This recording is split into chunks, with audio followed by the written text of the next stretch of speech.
بسم اللہ الرحمن الرحیم نحمدہ ونصلی ونسلم علی رسولہ الکریم اما بعد۔ تو مناسبت سے متعلق جو بات چل رہی تھی اس کو پورا کیے دیتے ہیں، اور انشاءاللہ العزیز آج مکمل ارادہ بھی ہے کہ آج سے انشاءاللہ باقاعدہ عربک کلاس کا آغاز کیا جائے گا۔ البتہ چند باتیں جو موضوع سے متعلق تھی اسے پورا کرنا یہ میرے نزدیک کلاس سے زیادہ اہم ہے۔ تو میں آپ سے کہتا رہا کہ ہر چیز کا ایک مناسبت ہوا کرتی ہے، ٹھیک ہے نا؟ جب تک آپ اس مناسبت کا خیال اور اعتبار اپنی زندگی میں بطور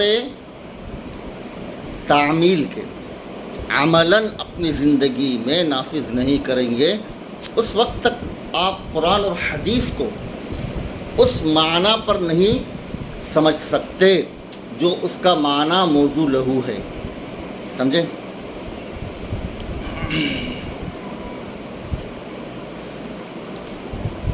تو اگر آپ حیات نبی صلی اللہ علیہ وسلم دیکھیں اور غور فرمائیں تو آپ کو معلوم ہوگا کہ انسان کی پوری زندگی ایک پلانڈ ہوتی ہے، پلانڈ، سمجھے؟ جسے باری تعالی ترتیب دیتے ہیں، احادیث میں بھی موجود ہے، آپ جانتے ہیں کب کیا ہوگا، کب کیا ہوگا، سمجھے؟ تو دو باتیں اہم ہیں جو کرنے کے لیے ہیں۔ نمبر ایک تو یہ ہے بھائی کہ آپ صلی اللہ علیہ وسلم سے متعلق میں نے آپ سے کیا کہا کہ جب آپ کو مبعوث فرمایا گیا تو اب کرنا کیا ہے؟ کیا ہر وقت جبریل امین آپ کے سر پر موجود ہیں یا آپ کے ساتھ موجود ہیں جو آپ کو مشورہ دیتے رہیں ایسا کرو ایسا کرو؟ یعنی ایک خیالی بستی آپ اپنے ذہن میں بنائیے کہ ایک جگہ ہے بالفرض، وہاں مسلمان بھی ہیں، روشن خیال مسلمان بھی ہیں، کافر بھی ہیں، سکھ بھی ہے، ہندو بھی ہے، عیسائی بھی ہیں، ٹھیک ہے، یہودی بھی ہیں، منافق بھی ہیں، ایک کمیونٹی ہے، ٹھیک ہے؟ جیسے ہمارے ہاں ایک ٹاؤن ہے نا، جیسے یہ بحریہ ٹاؤن وغیرہ۔ اب یہاں پر آپ اپنے آپ کو کھڑا کیجیے اور سوچیں کہ ان کو اللہ کا دین پہنچانا ہے۔ میرے اور آپ کے لیے تو آسانی ہے نا، آج حضرت مولانا الیاس رحمۃ اللہ علیہ، حضرت مولانا یوسف صاحب، ان حضرات کی قربانیاں ہیں کہ آج مجھے اور آپ کو لوگ جانتے ہیں۔ بالفرض ایک فرض کیجئے کہ آپ کو یہ اسلام ہے ہی نہیں صرف، صحیح؟ اور ایک کمیونٹی کے اندر اگر آپ کو کھڑا کر دیا جائے کہ آپ اپنا دین پیش کرو، اس میں پوجا کرنے والے بھی ہیں، بتوں کو سجدہ کرنے والے بھی ہیں، تو یہ تصور آپ کو کانپ دے گا، سمجھے نا؟ اور ایک عجیب بات یہ ہے کہ ہر دور کے کچھ دشمن منافق ہوا کرتے ہیں، سمجھے؟ اور دشمن اتنا ہی سخت ہوتا ہے اور اس کا دل اتنا ہی مبغوض اور محسود ہوتا ہے جتنا کہ وہ اس سے پہلے زمانوں میں ہوا کرتے تھے۔ بات کو سمجھیں؟ تو زمانہ جو بھی ہو، دشمن ہی ہوتا ہے۔ تو آپ صلی اللہ علیہ وسلم کے زمانے میں جو ابو جہل وغیرہ تھے، تو بس آپ بھی تصور کیجئے کہ اسی طرح آپ کے حاسدین بھی پیدا ہو جائیں گے۔ اب مجھے بتائیے کہ کیا کریں گے آپ؟ کہاں سے ابتدا کریں گے یہ بتائیے۔ سمجھیں؟ تو آپ صلی اللہ علیہ وسلم کا چونکہ بچپن اور جوانی کا ایک زمانہ لوگوں کے درمیان ایسا گزرا تھا کہ آپ صلی اللہ علیہ وسلم نے گویا کہ گمان کیا کہ میں اگر سب لوگوں کو جمع کر کے ایک اعلان کروں گا تو انشاءاللہ یہ مجھے میری بات کو ضرور تسلیم کریں گے. آپ سمجھیں؟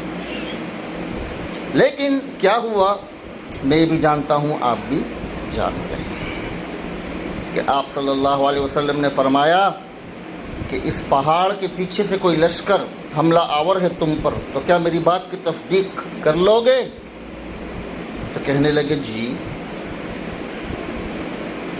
سمجھے نا، ایک معزز آدمی ہوتا ہے نا کسی بھی جگہ پر، اگر وہ کہیں کونے پہ کھڑا ہو جائے اور یوں کہے کہ یار کچھ بات کرنی ہے آپ حضرات سے، تو بطور تمثیل اگر میں آپ سے کہوں کہ ہمارے علاقے کو فورسز کے ذریعے گھیرا جا رہا ہے تو آپ تسلیم کر لیں گے؟ تو بعین ہی یہ صورت آپ نے وہاں پر فرمائی. کیوں؟ کیونکہ آپ صلی اللہ علیہ وسلم ان لوگوں کے درمیان اعمال کے اعتبار سے، کمال کے اور کلام کے ہر اعتبار سے مشہور و معروف تھے. اس لیے آپ صلی اللہ علیہ وسلم نے وہ طریقہ اختیار فرمایا کہ ایک ساتھ لوگوں کو دعوت پہنچ جائے. یہاں کچھ ایکسائٹڈ کا پہلو بھی ہے، سمجھے؟ ہاں، سیرت تو ہر ایک پڑھتا ہے، سنتا ہے، لیکن اس کے اندر کچھ باتیں ایسی ہوتی ہیں کہ جو انسان کو متوجہ کرتی ہیں. ٹھیک ہے نا؟ ایکسائٹڈ کا پہلو یہاں پر اس طور پر ہے کہ بجائے اس کے کہ آپ ایک سے شروع کرتے، دو سے شروع کرتے، آپ نے پوری قوم کو جمع فرمایا کہ آج ان کے سامنے ایک ایسا پیغام پیش کیا جائے کہ جو ان کو بہتر محسوس ہو اور ان پتھروں اور بتوں کی پوجا سے دور کرے. کیونکہ فطرت جو ہوتی ہے، آپ کو میں نے کہا نا کہ ہر اچھائی انسان کے اندر موجود رہنا یہ فطرت ہوا کرتی ہے. سمجھے نا؟ جیسے آپ صلی اللہ علیہ وسلم کا ارشاد کہ جب تم کافروں کے اندر کوئی اچھائی دیکھو تو اسے لے لو، کیونکہ وہ آپ ہی کا کھویا ہوا ورثہ ہے. بات کو سمجھیں؟ کیوں؟ کیونکہ یہ اچھائی کا جو جتنے بھی کام ہیں نا، یہ مسلمانوں کے، یہ عادات، کیفیات، یہ ساری کی ساری ہماری اپنی ہے جو انہوں نے چرا رکھی ہے. صحیح ہے؟ کیونکہ کافر جو ہوتا ہے، خواہ وہ یہودی نصرانی ہو یا جو بھی ہو، اس کے اندر وہ تمام کے تمام عیوب پایا جانا یہ لازمی ہے جو ایک ابلیس یا شیطان کے اندر ہوا کرتی ہیں. ٹھیک ہے؟ یہ جو ہمارے بعض احباب مغرب سے بہت زیادہ متاثر ہو کر مسلمانوں پر طعن تشنیع کرتے ہیں، تو خیر کہتے تو وہ بھی درست ہیں، لیکن ہم تقابل نہیں کر سکتے. ٹھیک ہے؟ کافر اور مسلمان کے درمیان کوئی تقابل ہم نہیں کر سکتے. اور جتنا بھی اچھا رہیں، جتنا بھی اخلاق دکھا دیں، اس کے پیچھے کوئی نہ کوئی مصیبت ضرور ہو. یہ بات یاد رکھیں. خیر یہ تو ایک الگ موضوع ہے. تو آپ صلی اللہ علیہ وسلم کو میں نے کہا کہ ایکسائٹڈ کا پہلو تھا کہ آپ فرمانا یہ چاہ رہے تھے کہ یعنی دل میں یہ تھا کہ ایک دم سے میں ان کو اللہ کا پیغام ایک ساتھ پہنچا دوں. صحیح؟ لیکن ہوا کیا کہ آپ صلی اللہ علیہ وسلم نے جیسے ہی فرمایا کہ وہ معبود جن کو تم پوجتے ہو، جن کو تم پوجا کرتے ہو، لات منات عزا وغیرہ، یہ تمہارے معبود برحق نہیں ہے۔ معبود برحق کون ہے؟ ذات باری تعالی۔ سمجھے؟ اس زمانے میں آپ صلی اللہ علیہ وسلم کو ان لوگوں نے صابی کہہ کر مطلب پکارا، آپ کو صابی کہا، جو اپنے آباء و اجداد کے دین سے پھر جائے۔ آگے قصہ آپ کو معلوم ہے، تباً لک یا محمد، ٹھیک ہے؟ وہ ابو لہب جو تھا بدبخت، اس نے آپ صلی اللہ علیہ وسلم پر کچھ چیز پھینکی اور اس طرح کے کلمات کہے، خدا اس کو تباہ کر دے۔ بہرحال تو یہ مناسبت جو آپ صلی اللہ علیہ وسلم نے اختیار فرمائی، تو یہ بتلانا مقصود ہے کہ آپ صلی اللہ علیہ وسلم نے جو دین کا کام شروع کیا تو پہاڑ پر ہی چڑھ کر کیوں کیا؟ تو اس کی میں نے آپ کو ایک وجہ بتا دی، کیونکہ آپ مشہور معروف تھے لوگوں میں، اخلاق کے اعتبار سے، کلام کے اعتبار سے، ہر اعتبار سے۔ تو ایسے ہی آج مناسبت میری، آپ کی اور اس بندگان خداوند عالم کی یہ ہے بھائی کہ ذرا ہم اپنے جیبوں کو خالی کریں۔ سمجھ رہے ہیں؟ اب علماء کو میدان میں کودنا پڑے گا، اب علماء کو میدان میں کودنا پڑے گا، ورنہ ہلاکت کے لیے تیار رہیے ہر وقت، ٹھیک ہے؟ سیدہ عائشہ صدیقہ رضی اللہ تعالی عنہ کی حدیث ہے کہ آخر زمانے میں خسف بھی ہوں گے اور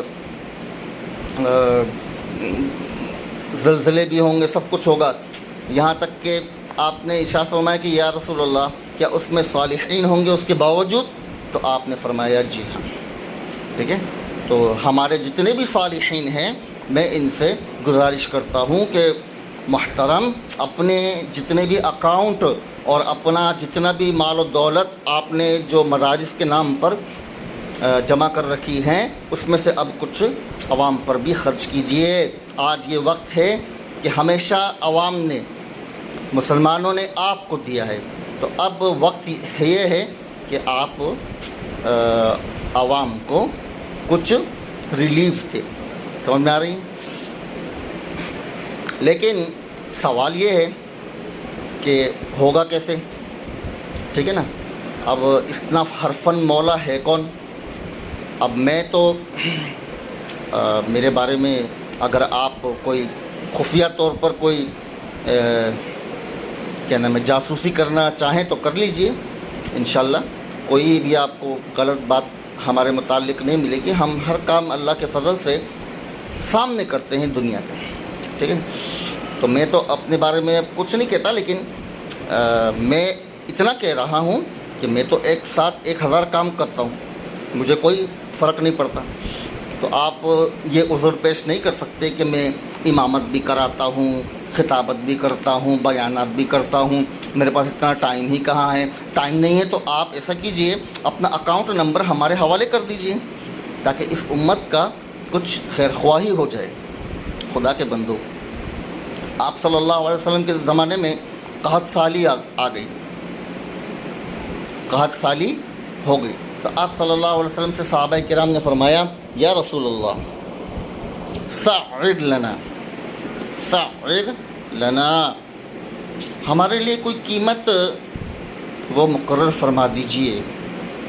یہ چیز ظاہر سی بات ہے، جب گندم وغیرہ کی کمی ہو جاتی ہے تو اس میں لوگ پھر وہ کرتے ہیں، کمپٹیشن ہوتا ہے نا جس کو بولتے ہیں، یہ کوئی زیادہ مہنگا بیچتا ہے، کوئی کم، کوئی سستا، کوئی مہنگا۔